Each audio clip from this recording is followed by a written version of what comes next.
HMDA approval ఇచ్చింది. ఎందుకు RERA approval ఇచ్చింది? ముఖ్యంగా హెచ్ఎండిఏ అప్రూవల్ ఎందుకు ఇచ్చింది? సో వాళ్ళు ట్యాక్స్లు ఎట్లా కడుతున్నారు? ఈ క్వశ్చన్కి ఆన్సర్ చెప్పండి ఎవరైనా తెలిస్తే.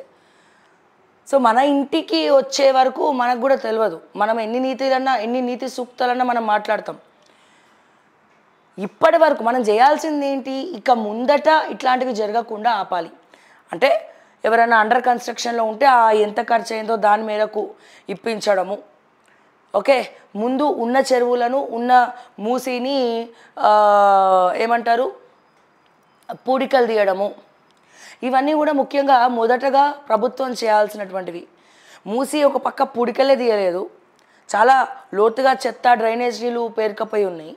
సో ముందు చేయాల్సినటువంటి ప్రక్షాళన చేయకుండా ఏ రకంగా చూడొచ్చు? అండ్ ఎక్కడా కూడా మూసీ నదికి బఫర్ జోన్ కానీ ఎఫ్టీఎల్ కానీ ఎక్కడ కనపడదు మనకి. ఎఫ్టీఎల్ ఇది మూసీ నది చుట్టుపక్కల ఉన్నటువంటి ఎఫ్టీఎల్, ఇది మూసీ నదికి కొంచెం ముందర బఫర్ జోన్ అనేది ఎక్కడ కూడా కనిపించట్లే. సో మరి ఏంది ఇది? ఏ రకంగా చూడొచ్చు? సో ముఖ్యంగా రేపటి రోజున హర్యానా ఎలక్షన్స్ ఉన్నాయి 5th. కానీ ఇక్కడ చూసినట్టయితే తెలంగాణలో ఎవరు అవునన్నా కాదన్నా మా కాంగ్రెస్ కార్యకర్తలకి నా సోదరులందరికీ కూడా కోపం వచ్చిన ప్రభుత్వం 6 గ్యారెంటీలు ఫెయిల్ అయిపోయినాయి. ఓకే, చాలా భయంకరమైనటువంటి పరిస్థితులు ఉన్నాయి. భారతదేశ వ్యాప్తంగా చాలా చర్చ జరుగుతూ ఉన్నది. ముఖ్యంగా రేవంత్ రెడ్డి ఒంటెద్ది పోకడ, అంటే సీనియర్స్ చెప్తే కూడా వినట్లే, సొంత నిర్ణయాలు తీసుకున్నాడు. దీనికి కర్త కర్మ క్రియ అంతా కూడా రేవంత్ రెడ్డి అని చెప్పి ఢిల్లీలో చర్చ. మొన్న రాత్రి కుటుంబ సమేతంగా రేవంత్ రెడ్డి గారు హుటాహుటిన చార్టెడ్ ఫ్లైట్, అంటే స్పెషల్ ఫ్లైట్ వేసుకొని పోయినారు సోనియా గాంధీ గారిని కానీ రాహుల్ గాంధీ గారిని కానీ కలవడానికి. నిన్న మొత్తం ఉన్నారు అక్కడ. సాయంత్రం మధ్యాహ్నమో సాయంత్రమో క్యాబినెట్ భేటీ టైంకి రిటర్న్ వచ్చినారు. అక్కడ లాస్ట్ టైం వెళ్ళినప్పుడు రాహుల్ గాంధీ గారు అపాయింట్మెంట్ ఇవ్వలే, ఈసారి అపాయింట్మెంట్ ఇవ్వలే. పైగా వేణుగోపాల్కి ఫోన్ చేసి క్లాస్ బిక్కమని చెప్పిండ్రంట. ఏం జరుగుతుంది తెలంగాణలో? ఒక పక్క నేనేమో బుల్డోజర్ అని చెప్పి బీజేపీ ప్రభుత్వం బుల్డోజర్ పెట్టద్దని చెప్పి నేను వాళ్ళని తిడుతూ ఉంటే ఈయన మొత్తం బుల్డోజర్ పెట్టి ఇది చేస్తున్నాడు మీ కాంగ్రెస్ ముఖ్యమంత్రి అని చెప్పి మొత్తము ఇండియా మొత్తం చర్చ జరుగుతూ ఉంది. సీనియర్లతో డిస్కషన్ చేయక్కర్లేదా? ఏదైనా డెసిషన్ తీసుకునే ముందర ఒంటెద్ది పోకడ అవసరమా అని చెప్పి వేణుగోపాల్ గారికి క్లాస్ బిక్కడం జరిగింది. వేణుగోపాల్ గారు రేవంత్ రెడ్డి గారికి క్లాస్ బిక్కడం జరిగింది.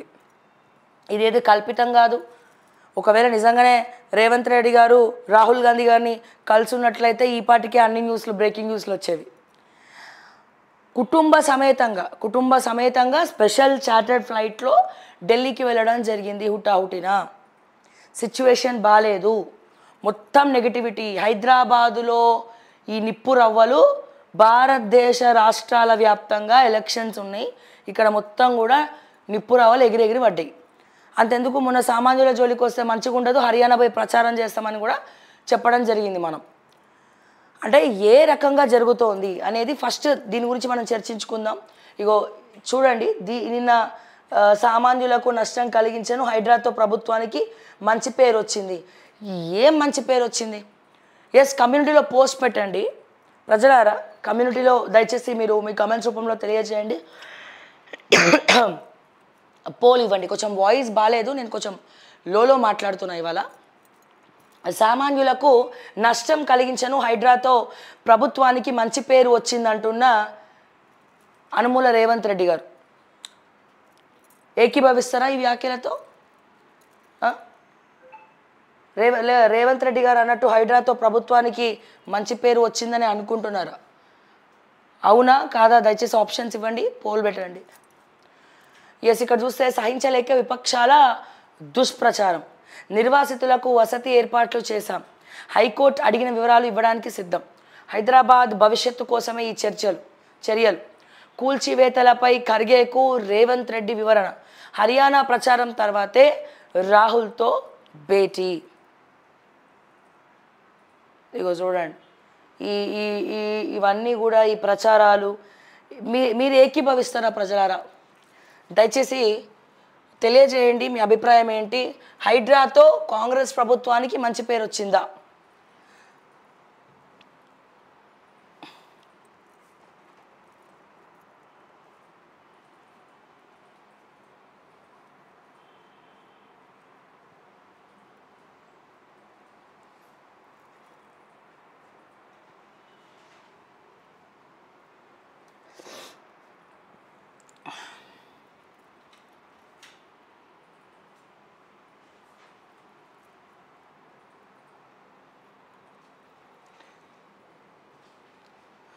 ఎస్, మంచి పేరు వచ్చిందని భావిస్తున్నారా మీరు? అండ్ ముఖ్యంగా నిన్న శ్రీధర్ బాబు గారు ప్రెస్ మీట్ కూడా చూడడం జరిగింది. నిన్న శ్రీధర్ బాబు గారిని ఒకానొక రిపోర్టర్ జర్నలిస్ట్ అడిగారనమాట. ఏమని? 1,50,000 కోట్ల స్కామ్ జరుగుతుందంట కదా ఈ మూసీ నది ప్రక్షాళన కార్యక్రమంలో భాగంగా అని చెప్పి అడిగితే, అసలు ఎవరు చెప్పారండి 1,50,000 కోట్లు జరుగుతుంది, స్కామ్ జరుగుతుందని? అసలు మేము రూపకల్పన లేదు. మేము 65,000 కోట్లే అవ్వచ్చు, 75,000 కోట్లే అవ్వచ్చు, లేదా ఇంకేదైనా అవ్వచ్చు. సో మేము ఏ రకంగా అనౌన్స్ చేయలేదని మన దుద్దిల్ల శ్రీధర్ బాబు గారు మాట్లాడడం జరిగింది నిన్న. కానీ నేను ఇదే ప్రశ్నని అడుగుతా ఉన్నా. స్వయాన ముఖ్యమంత్రి గారు రేవంత్ రెడ్డి గారు నోటి నుంచే ఆయనే చెప్పారు, దుబాయ్ కంపెనీ నుంచి మేము 1,50,000 కోట్లు ఇన్వెస్ట్మెంట్ తీసుకొస్తున్నామని చెప్పి, దీని గురించి అసెంబ్లీ సాక్షిగా అసెంబ్లీ బయటికి వచ్చిన తర్వాత చర్చ జరిగిందా లేదా? శ్రీధర్ బాబు గారు ఆత్మ పరిశీలన చేసుకోండి, దయచేసి రిక్వెస్ట్ చేస్తూ ఉన్నా. ఆయనకి తెలిసి తెలియక మాట్లాడుతున్నారో రేవంత్ రెడ్డి గారు, మరి ఏందో తెలియదు కానీ. సో మొత్తానికైతే 1,50,000 కోట్లు అని చెప్పి ఒక మంత్రి వచ్చి 55,000 కోట్లు అంటాడు, ఇంకో మంత్రి వచ్చి 75,000 కోట్లు అంటారు. ఏకంగా ముఖ్యమంత్రి వర్యులు రేవంత్ రెడ్డి గారు వచ్చి ఏమంటారు? 1,50,000 కోట్లు దుబాయ్ నుండి ఇన్వెస్ట్మెంట్లను తీసుకొస్తున్నాం, అక్కడ అప్పు చేస్తున్నాం అని చెప్పి మాట్లాడుతూ ఉన్నారు. ముఖ్యమంత్రి గారు చెప్పింది నమ్మాలా? శ్రీధర్ బాబు గారు చెప్పింది నమ్మాలా? మిగిలిన మంత్రులు చెప్పింది నమ్మాలా? ఏది నమ్మాలి? ఏది నిజం, ఏది అబద్ధం? సో దయచేసి మీరు కూర్చొని చర్చ జరుపుకొని ఒక అమౌంట్ అనౌన్స్ చేయండి అని చెప్పి నేను మరొకసారి ఈ సందర్భంగా తెలియజేస్తా ఉన్నా. అండ్ ఇందాక ఒకసారి చూద్దాము.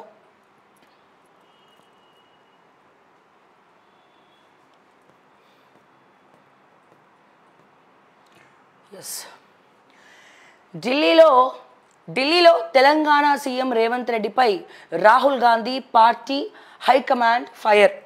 కూల్చివేతలపై నేను బీజేపీకి వ్యతిరేకంగా పోరాటం చేస్తుంటే హైదరాబాద్లో హైడ్రా పేరుతో కూలుస్తావా అంటూ ఆగ్రహం. పార్టీ సీనియర్ల సలహాలు తీసుకోకుండా ఒంటెద్దు పోకడగా వెళ్లడంపై మందలింపు. రేవంత్ రెడ్డిని కలిసి గైడ్ చేయాలని కేసీ వేణుగోపాల్కు రాహుల్ ఫోన్. వెంటనే ఢిల్లీలో కేసీ వేణుగోపాల్తో భేటీ అయిన రేవంత్ రెడ్డి. హాట్గా మారిన ఇరువురి మధ్య చర్చ. రేవంత్ తీరు పట్ల ఇప్పటికే అధిష్టానానికి ఫిర్యాదు. ఇరువురి మధ్య చర్చ. ఫిర్యాదు చేసిన కాంగ్రెస్ సీనియర్ నేతలు తమను పట్టించుకోకుండా నిర్ణయాలు తీసుకుంటున్నారని, సీనియర్లను గౌరవించడం లేదని మొర. అందుకే ప్రజల్లో తీవ్ర వ్యతిరేకత మొదలైనట్లు వివరించిన కాంగ్రెస్ నేతలు, నీవు చేసే వసత్ పనులతో ఎన్నికలు జరిగే రాష్ట్రంలో కూడా కాంగ్రెస్ పార్టీపై వ్యతిరేకత పెరుగుతుంది. నీ స్వలాభం కాస్త పార్టీకి తీవ్ర ఇబ్బందులు ఎదురవ్వడం జరుగుతుంది. కాంగ్రెస్ పార్టీ అంటే నీ ఒక్కడిది కాదు.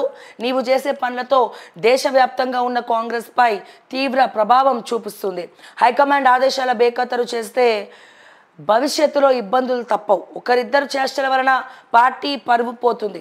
సీఎం అయినా కార్యకర్త అయినా పార్టీ పెద్దల ఆదేశాలు అనుసరిస్తూ ముందుకు పోవాలంటూ ఆదేశాలు ఇక్కడ ఇవ్వడం జరిగింది. అంటే నేను చెప్పేది ఏంటంటే ఏ రకంగా వీళ్ళు ఇది చేస్తూ ఉన్నారు, ఏ రకంగా రేవంత్ రెడ్డి గారు. ఇప్పుడు ఫర్ ఎగ్జాంపుల్ మేము తెర మీదకి రెడ్లకుంట చెరువులో రెడ్డి గారి ఇల్లు, ఆ చెరువు పేరే రెడ్లకుంట చెరువు. రెడ్లకుంట చెరువులో రెడ్డి గారి ఇల్లు చూపించాం రేవంత్ రెడ్డి గారిది. సో నిజంగా ఒక ముఖ్యమంత్రి స్వచ్ఛందంగా ఇగో చెరువులో నా ఇల్లు ఉంది, కుంటల కట్టిన, నేను స్వచ్ఛందంగా నా ఇంటిని నేను కులగొడుతున్నా. సో స్వచ్ఛందంగా మీరు కూడా ఏమైనా ప్రణాళికలు చేసుకోండి. ఇగో మా అన్న ఇల్లు ఉంది, మేము నోటీసులు పంపించినాం, స్వచ్ఛందంగా మేము దాన్ని డిస్మాంటిల్ చేయబోతున్నాం అంటే ఒక అర్థం ఉంటుంది. మీ ఇళ్లను, మీ మంత్రుల ఇళ్లను, మీ ఎమ్మెల్యేల ఫామ్ హౌస్లను అన్ని political parties KTR Janwada farm హౌస్తో సహా పొంగులేటి, వివేక్, పట్న మహేందర్ రెడ్డి ఇట్లా చెప్పుకుంటూ పోతే చాలా ఉన్నాయి. ఓకే, అండ్ అలాగే బీజేపీకి సంబంధించినటువంటి పార్టీ మారిన వాళ్ళు కూడా ఉన్నాయి. పార్టీ మారిన వాళ్ళు, బీజేపీలోకి వెళ్ళిన వాళ్ళు, ఇతర పార్టీల నుంచి వాళ్ళవి కూడా ఫామ్ హౌస్లు ఉన్నాయి. ఫామ్ హౌస్లు ఉన్నాయి, ఎఫ్టీఎల్ పరిధిలో ఉన్నాయి. సో నేను ఏమంటున్నా, స్వచ్ఛందంగా రండి, ఒక ఇన్స్పిరేషన్గా నిలవండి, అర్థమయ్యేలా చెప్పండి. జీవో మన్మోహన్ సింగ్ గారు ప్రధానమంత్రి ఉన్నప్పుడు ఇదే కాంగ్రెస్ ప్రభుత్వం తీసుకొచ్చినటువంటి జీవో ఒకటి ఉంది. పబ్లిక్ ప్రాపర్టీని కనుక ఎవరన్నా డిస్మాంటిల్ అంటే గవర్నమెంట్ ఆధీనంలోకి తీసుకుంటే, public property in the sense ఎవరైనా నివసించే ఇళ్లను ప్రజలు కొనుగోలు చేసి కట్టుకున్నటువంటి ఇళ్లను ఎవరైనా సరే ప్రభుత్వం తీసుకొని ఉంటే, అది రైతుల వ్యవసాయ పొలాలే అవ్వచ్చు, లేకపోతే ఇంకేదైనా అవ్వచ్చు, తీసుకోవాలనుకుంటే గవర్నమెంట్ రేటుకి 3 ఇంతలు డబ్బులు కట్టి ఇవ్వండి అని స్వయాన ఇదే కాంగ్రెస్ ప్రభుత్వం అధికారంలో ఉన్నప్పుడు, ఎందుకంటే నేను వెనకాల ఏం జరుగుతుంది అనేది మొత్తం తెలుసుకుంటున్నాను. ఇప్పుడు ఇక్కడికి వచ్చినామంటే మనం ఏదో ఇట్లా వచ్చేసి గాలి వార్తలు చెప్పేసి వెళ్ళిపోవడం కాదు. సో వెనకాల వర్క్ చేస్తాము, కొంతమంది ఇంటలెక్చువల్స్తో మాట్లాడతాము. సో ఏం చేయాలి, ఎట్లా మాట్లాడాలి అనేది కూడా కొన్ని సలహాలు, సూచనలు తెలుసుకుంటాం. సో ముఖ్యంగా ఒక జీవో ఉంది, గవర్నమెంట్ ఏదైనా ప్రాపర్టీ తీసుకున్నట్టయితే పబ్లిక్ నుండి ఆ ప్రాపర్టీ వాల్యూకి 3 ఇంతలు ప్రభుత్వం డబ్బులు కట్టి తీసుకోవాలా. ఇది చాలామందికి తెలీదు. ఇది కాంగ్రెస్ పార్టీ కేంద్రంలో అధికారంలో ప్రధానమంత్రిగా మన్మోహన్ సింగ్ గారు ఉన్నప్పుడు తెచ్చినటువంటి బిల్ ఇది, జీవో ఇది. Point number 1. సో దీన్ని కన్సిడర్ చేస్తూ నువ్వు మూసీలో 200 గజాలు, 300 గజాలు, ఎవరికి ఎన్ని గజాలు మీరు తీసుకున్నట్టయితే ఇంకో దగ్గర వాళ్ళకి ఇవ్వండి. ఒక ల్యాండ్, గవర్నమెంట్ ల్యాండ్ చాలా ఉంది కదా. రాజేంద్ర నగర్లో 121 సర్వే నెంబర్లో, 121 రాజేంద్ర నగర్ సర్వే నెంబర్ నాకు గుర్తొస్తలేదు. ఈ హైకోర్టు కోసం అని చెప్పి నేను పోయి కంటెంట్ చేసుకొచ్చిన, బయోడైవర్సిటీ గురించి అక్కడ హైకోర్టు కట్టాలి అని చెప్పడాన్ని నేను పోయి దాన్ని ఖండిస్తూ అక్కడ ఒక కంటెంట్ చేసుకొని వచ్చిన. సో అక్కడ 121 ఎకరాల ప్రభుత్వ భూమి ఉందండి, ప్రభుత్వ భూమి. సో బాంబే హైవేకి మెయిన్ రోడ్కే ఉంది. ఎగ్జాక్ట్గా రాజేంద్ర నగర్ యూనివర్సిటీకి ఒక 1 కిలోమీటర్ దూరంలో ఉంది అది. నువ్వు అక్కడ హైకోర్టు కట్టుకో అని కూడా మనం చెప్పడం జరిగింది. అంటే ఉన్న చెట్లను, వనమూలికలను ధ్వంసం చేయకుండా ప్రకృతిని కాపాడుకుంటూ గవర్నమెంట్ ల్యాండ్లో నువ్వు కట్టు. అది ఎందుకు చేయదు గవర్నమెంట్? ఈ రేవంత్ రెడ్డికి మరి చెట్లు అంటే ఇష్టం లేదా, మొక్కలంటే ఇష్టం లేదా, ప్రకృతి అంటే ఇష్టం లేదా, మనుషులు బతకడం ఇష్టం లేదా, అర్థమవుతలేదు. నువ్వు అర్థమయ్యేలాగా చెప్పు. గవర్నమెంట్ ల్యాండ్ ఇవ్వు, హైకోర్టుకి బయోడైవర్సిటీ పార్క్ ఇస్తావు, రాజేంద్ర నగర్ యూనివర్సిటీలో 100 ఎకరాలు తీసుకొని హైకోర్టుకి ఇస్తావు.